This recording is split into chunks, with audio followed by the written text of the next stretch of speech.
Likambo États-Unis, Likambo États-Unis, Balobini les États-Unis. Toujours c'est l'amour. Nazo continuer, Yoka. Tous à perdant, tous à gagnant. La nation congolaise est gagnante.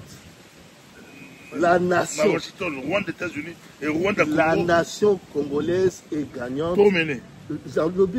La nation congolaise, c'est-à-dire que cette nation des tribus est gagnante. Pas la nation où on veut greffer les communautés, les trucs bizarres, les gens sans identité, les autres ont usurpé les terres et l'identité congolaise. Ce n'est pas cette nation-là. La vraie nation, qui est inscrite dans les Nations Unies, est gagnante. Et c'est ce que je t'expliquais, que la nation-là, cette nation-là, l'Amérique a appelé les Congolais, les politiciens congolais. En tout cas, merci beaucoup. Hein. C'est très bon. On m'a dit, on a vidéo. Ah, non, on a dit quoi. Ça partage. Bon, alors. On continue la famille, on continue la société. Ah, ça c'est bon. Merci. Merci. Yango papa omoni ba texte na mesa. Balobi makambo biso tolingi pour la Congo. Yango, il y a d'abord la paix. Il y a d'abord l'intégrité territoriale, il y a la gouvernance et puis il y a l'économie. Alors, côté, il y a la paix débattue Rwanda na Congo.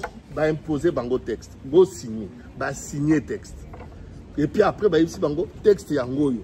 Bo kende siko bo memela biso ba avi na bino.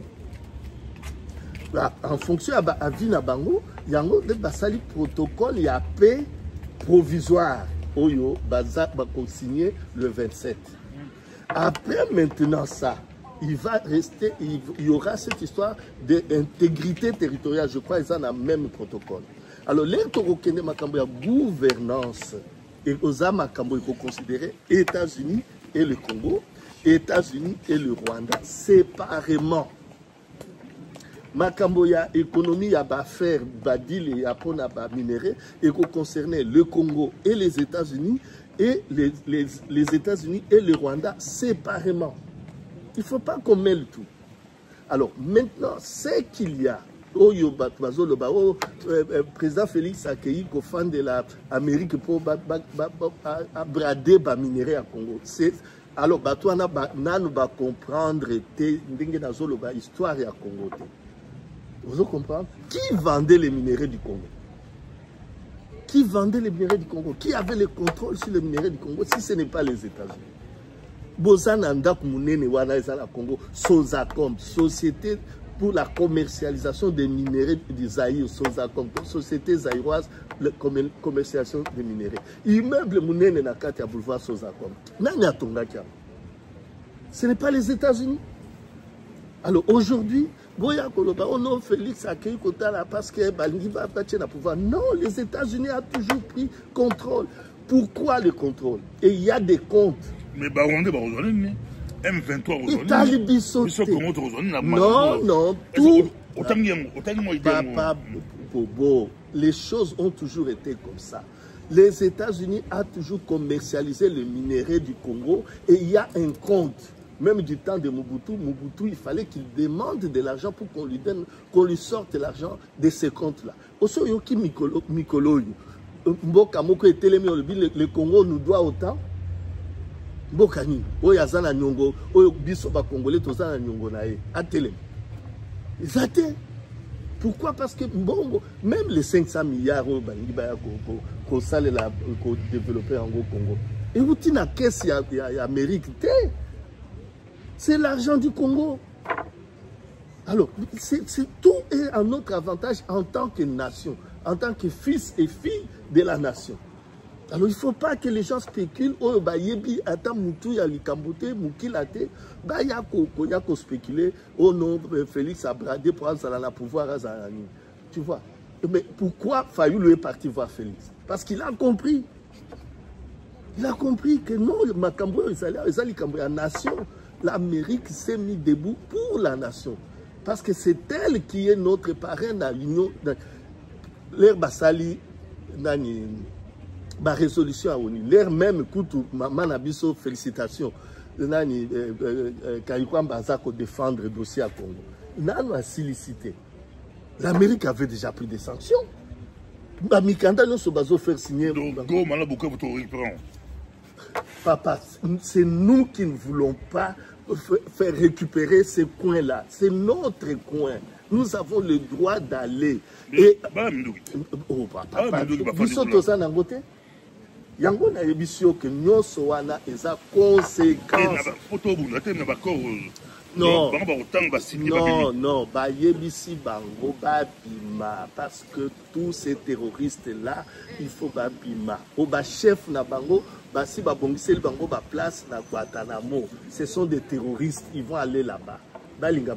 Et ça, ça, 3-4 minutes, à toi, bon, émission de la qualité compliquée, et c'était retourné la bilan, on l'a pas quoi, mais, madame, on l'a créé, dans la ingénieur à Chine, bon, on est, voir en personne, on a pensé bien, la petite Jackson, les États-Unis, beauté, la petite, monsieur Godefroy, il dit, la petite, Mirail, aux Imbote, la Nicolas, aux Imbote, la bilan, ingénieur à Chine, on dit, on a tous en aïe, la carte ya plateau ingénieur Israël bon la kimi na Congo la kimi na Israël Israël na Iran ça même conflit international ça nous intéresse tout ça parce que chaque fois tout le partout ba pays se pop ba le Ndango tout ça au Libye papa Bobo mutu akoki koloba te que Israël il faut disparaître na mokili nga naza chrétien na ke Israël, na tamboli na Israël, na ba Israélien.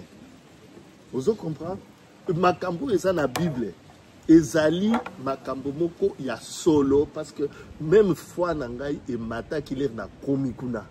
E na kenda ki kuna te pona ko sakana na kenda kuna pona makambo ya Congo. Na sali pe ba réunion na ba rabbin wana plus de 35 rabbins. Vous comprenez papa Bobo?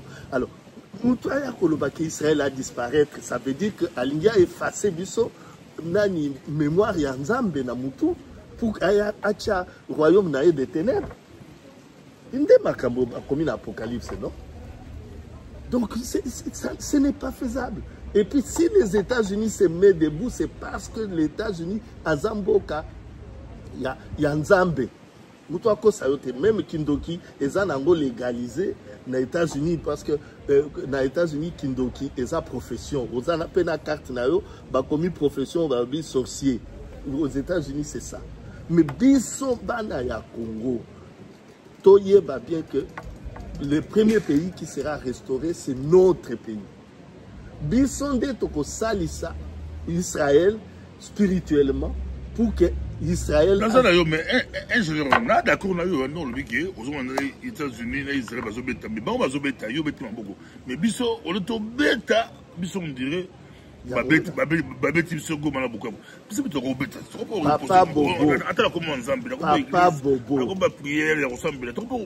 Papa Bobo, to Sambela, na Bisso, to Salaba marche.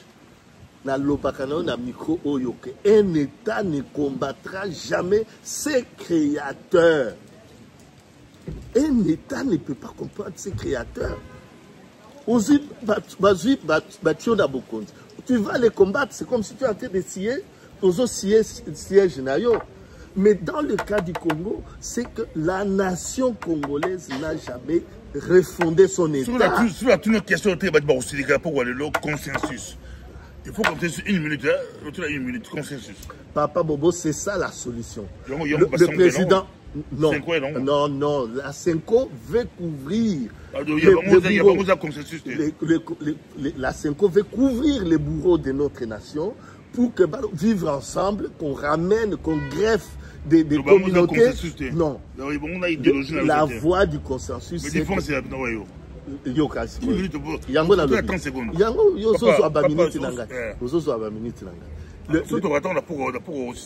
Non, la lobby boye. Il faut que le président Félix a dissoudre le Parlement, tout ça une assemblée constituante représentative.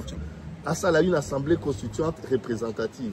C'est dans cette assemblée que nous allons trouver des solutions adaptées, pour créer État, et puis tout ça va texte. Le Congo n'a pas de texte. Même en table de la constitution, tout ça, texte, ni biso, congolais, tout ça. Papa.